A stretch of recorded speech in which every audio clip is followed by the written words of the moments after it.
दोस्तों, हिंदी रीडिंग के आज के इस वीडियो में हम साथ साथ पढ़ेंगे भीष्म साहनी की कहानी दो गौरैया। घर में हम तीन ही व्यक्ति का मतलब है लोग रहते हैं। माँ, पिताजी कहते हैं वालिद को और मैं। पर पिताजी कहते हैं कि ये घर सराय बना हुआ है, हम तो जैसे यहाँ मेहमान हैं, घर के मालिक तो कोई दूसरे ही हैं। आंगन में आम का पेड़ है, तरह तरह के पक्षी चिड़ियाँ उस पर डेरा डाले रहते हैं। जो भी पक्षी पहाड़ियों घाटियों पर से उड़ता हुआ दिल्ली पहुंचता है, पिताजी कहते हैं वही सीधा हमारे घर पहुंच जाता है, जैसे हमारे घर का पता लिखवा कर लाया हो। यहाँ कभी तोते पहुंच जाते हैं तो कभी कौवे और कभी तरह तरह की गौरैया। वो शोर मचता है कि कानों के पर्दे फट जाएं, पर लोग कहते हैं कि पक्षी गा रहे हैं। घर के अंदर भी यही हाल है। बीसियों तो चूहे बसते हैं, रात भर एक कमरे से दूसरे कमरे में भागते फिरते हैं। वो धमा चौकड़ी मचती है कि हम लोग ठीक तरह से सो भी नहीं पाते। बर्तन गिरते हैं, डब्बे खुलते हैं, प्याले टूटते हैं। एक चूहा अंगीठी के पीछे बैठना पसंद करता है, शायद बूढ़ा है, उसे सर्दी बहुत लगती है। एक दूसरा है जिसे बाथरूम की टंकी पर चढ़कर बैठना पसंद है, उसे शायद गर्मी बहुत लगती है। बिल्ली हमारे घर में रहती तो नहीं, मगर घर उसे भी पसंद है और वो कभी कभी झांक जाती है। मन आया, दिल चाहा तो अंदर आकर दूध पी गई, ना मन आया तो बाहर से ही फिर आऊंगी कहकर चली जाती है। शाम पड़ते ही दो तीन चमगादड़ कमरों के आर पार पर फैलाए कसरत करने लगते हैं। घर में कबूतर भी हैं, दिन भर गुटुर गुम का संगीत मौसीकी सुनाई देता रहता है। इतने पर भी बस नहीं, घर में छिपकलियां भी हैं और बर्रे भी हैं, और चींटियों की तो जैसे फौज ही छावनी डाले हुए है। अब एक दिन दो गौरैया सीधी अंदर घुस आईं और बिना पूछे उड़ उड़ कर मकान देखने लगी। पिताजी कहने लगे कि मकान का निरीक्षण कर रही हैं कि उनके रहने योग्य लायक है भी या नहीं।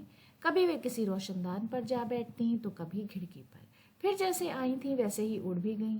पर 2 दिन बाद हमने क्या देखा कि बैठक की छत में लगे पंखे के गोले में उन्होंने अपना बिछावन बिछा लिया है और सामान भी ले आई हैं और मज़े से दोनों बैठी गा रही हैं।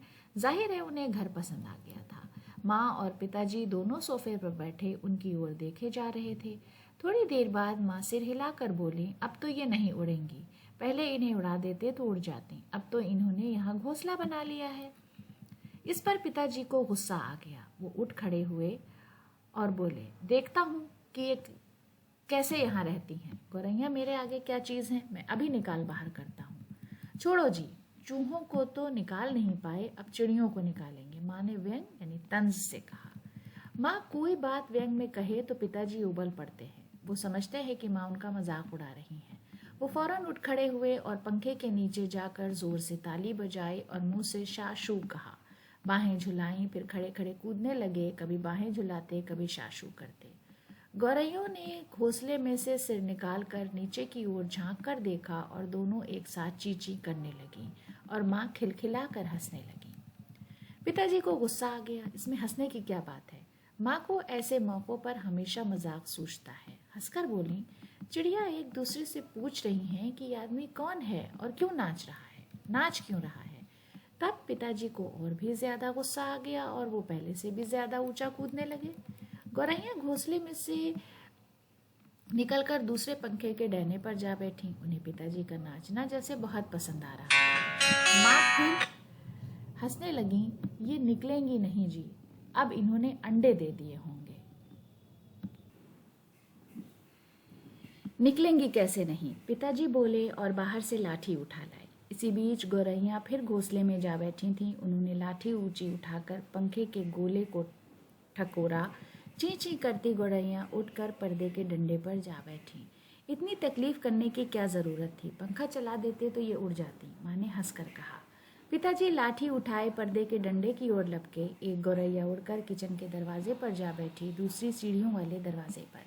माँ फिर हंस दी, तुम तो बड़े समझदार हो जी, सभी दरवाजे खुले हैं और तुम गौरैयों को बाहर निकाल रहे हो। एक दरवाज़ा खुला छोड़ो, बाकी दरवाजे बंद कर दो, तभी ये निकलेंगी। जब पिताजी ने मुझे झिड़क कर कहा, तू खड़ा क्या देख रहा है, जा दोनों दरवाजे बंद कर दे, मैंने भागकर दोनों दरवाजे बंद कर दिए, केवल किचन वाला दरवाज़ा खुला रहा। पिताजी ने फिर लाठी उठाई और गौरैयों पर हमला बोल दिया। एक बार तो झूलती लाठी माँ के सिर पर लगते लगते बची। चींची करती चिड़िया कभी एक जगह तो कभी दूसरी जगह जा बैठती। आखिर दोनों किचन की ओर खुलने वाले दरवाजे में से बाहर निकल गईं। माँ तालियां बजाने लगीं। पिताजी ने लाठी दीवार के साथ टिका कर रख दी और छाती फुलाए कुर्सी पर आ बैठे। आज दरवाजे बंद रखो, उन्होंने हुक्म दिया। एक दिन अंदर नहीं घुस पाएंगी तो घर छोड़ देंगी। तभी पंखे के ऊपर से चींची की आवाज़ सुनाई पड़ी और माँ खिलखिलाकर हंस दी। मैंने सिर उठाकर ऊपर की ओर देखा। दोनों गौरैया फिर से अपने घोंसले में मौजूद थीं। दरवाजे के नीचे से आ गई हैं, माँ बोली। मैंने दरवाजे के नीचे देखा। सचमुच दरवाजों के नीचे थोड़ी थोड़ी जगह खाली थी। पिताजी को फिर गुस्सा आ गया। माँ मदद तो करती नहीं थी, बस बैठी हंसे जा रही थी। अब तो पिताजी गौरवियों पर पिल पड़े। उन्होंने दरवाजों के नीचे कपड़े ठूस दिए ताकि कहीं कोई छेद बचा नहीं रह जाए, और फिर लाठी झुलाते हुए उन पर टूट पड़े। चिड़ियाँ चींची करती फिर बाहर निकल गईं, पर थोड़ी ही देर बाद वे कमरे में मौजूद थीं। अब की बार वे रोशनदान में से आ गई थीं, जिसका एक शीशा टूटा हुआ था। देखो जी, चिड़ियों को मत निकालो, माँ ने अब की बार गंभीरता संजीदगी से कहा। अब तो इन्होंने अंडे भी दे दिए होंगे, अब ये यहाँ से नहीं जाएंगी। क्या मतलब, मैं कालीन बर्बाद करवा लूं? पिताजी बोले और कुर्सी पर चढ़कर रोशनदान में कपड़ा ठूस दिया और फिर लाठी झुलाकर एक बार फिर चिड़ियों को खदेड़ दिया। दोनों पिछले आंगन की दीवार पर जा बैठी। इतने में रात पड़ गई। हम खाना खाकर ऊपर जाकर सो गए। जाने से पहले मैंने आंगन में झांक कर देखा, चिड़ियाँ वहां पर नहीं थीं। मैंने समझ लिया कि उन्हें अकल आ गई होगी, अपनी हार मानकर किसी दूसरी जगह चली गई होंगी। दूसरे दिन इतवार था। जब हम लोग नीचे उतर कर आए तो वे फिर से मौजूद थीं और मज़े से बैठी मल्हार गा रही थीं। पिताजी ने फिर लाठी उठा ली। उस दिन उन्हें गौरैयों को बाहर निकालने में बहुत देर नहीं लगी। अब तो रोज़ यही कुछ होने लगा। दिन में तो वे बाहर निकाल दी जाती, मगर रात के वक्त जब हम सो रहे होते तो न जाने किस रास्ते से वे अंदर घुस जाती। पिताजी परेशान हो उठे। आखिर कोई कहाँ तक लाठी झुला सकता है? पिताजी बार बार कहें, मैं हार मानने वाला आदमी नहीं हूँ, पर आखिर वो भी तंग आ गए थे। आखिर जब उनकी सहनशीलता बर्दाश्त चुक गई तो वो कहने लगे कि वो इन गौरैयों का घोंसला नोच कर निकाल देंगे, और वो फौरन ही बाहर से एक स्टूल उठा लाए।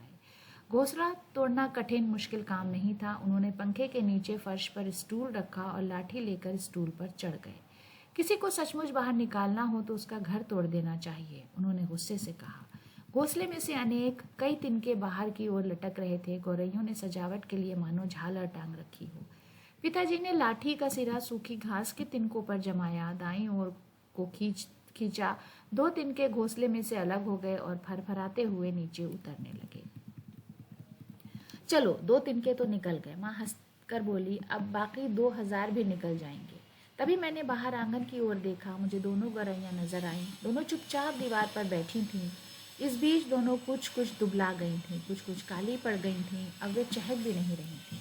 अब पिताजी लाठी का सिरा घास के तिनकों के ऊपर रख कर वहीं रखे घुमाने लगे।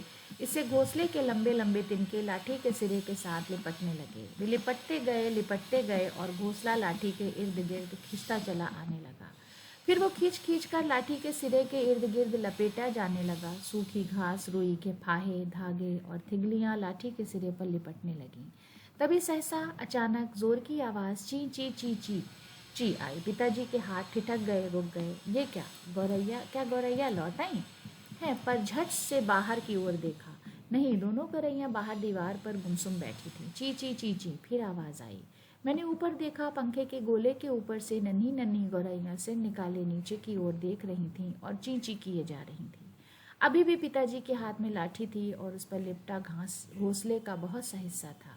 नन्ही नन्ही 2 गौरैया, वे अभी भी झांके जा रही थीं और चींची करके मानो अपना परिचय तारुफ दे रही थीं।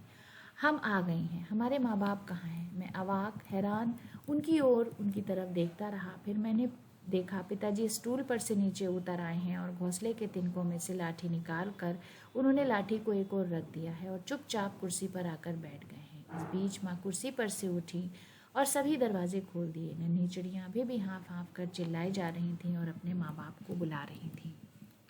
उनके माँ बाप झट से उड़कर अंदर आ गए और चींची करते उनसे जा मिले और उनकी नन्ही नन्ही चोंचों में चुग्गा डालने लगे।